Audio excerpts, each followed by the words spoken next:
recent political elections that had some surprising results for some people as a way to demonstrate how personal and societal growth and development really pointed to this outcome. We're using politics to explain a human phenomenon. So this is going to be the gift that keeps on giving, because we've often heard that if you're in a sensitive relationship or conversation, just don't talk about religion and politics. Now, what I did not know until I started reading Ken Wilbur's integral meta theory is that cultures and societies also grow through levels of consciousness. Societies also develop in distinctive, interconnected levels of evolving consciousness. So they also grow from lower, less developed abilities to higher, more profound abilities to see, to know, to understand, and to make sense of the world, themselves, and others. This happens most effectively when the leading edge of the culture not only transcends what it used to be, but also includes the layers or the levels below it, recognizing that it would not have the ability to move to a higher level of development or consciousness were it not for its having satisfied levels before itself. Religions will only survive as people become more progressive, but also can still include people who are in lower stages of faith. You know how you sometimes return to something and you're like, oh, I wasn't ready for that yet. What is their responsibility so that cultures and societies continue to move forward and advance in consciousness? I think that better understanding human growth and development, but also cultural growth and development, will give us a frame or help us create a map of understanding so that we can make sense of what we're experiencing right now in the here and now.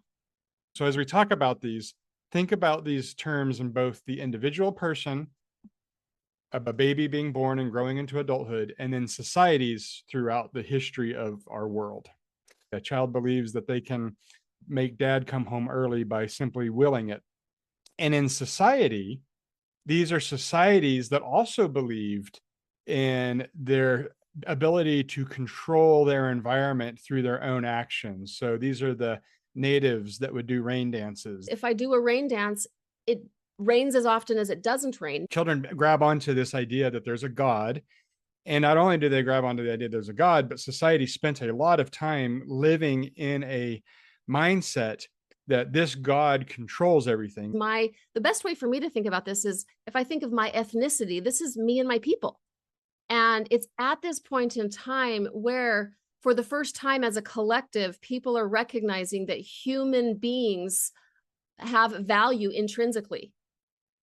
And this is, again, not done perfectly, but this was the first time it occurred to cultures at large that people ought not to be enslaving one another. Within 100 years of the Enlightenment, slavery had left all of the most developed of countries. And anybody who has a pulse knows that something really interesting started happening in the 1960s. And this is the birthplace of the pluralist or the postmodern movement. We're not connected by democracy, we're not connected by capitalism, but we're connected by a common humanity that we start talking about. So this integral wave of consciousness has something really special about it, something that's never been seen in the history of humanity. The integral stage of development is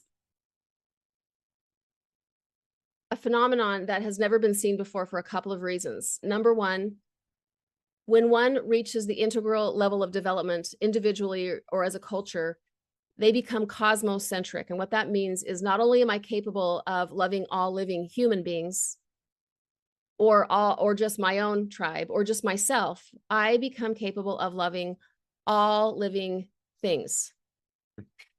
As opposed to universe, cosmos, the root of the word cosmos is like the same as the root of the word cosmetic. It's a view of the universe through the eyes of beauty. It feels like in order for individual or societal development to happen, one needs to transcend and include the level in front of it. So it goes from no consciousness to love of self, to love of my people, to love of all people, to love of all living. And doesn't that map beautifully onto everything we talk about all of the time on the Latter-day Struggles platform? Every single person is capable of moving through stages of growth and development and consciousness.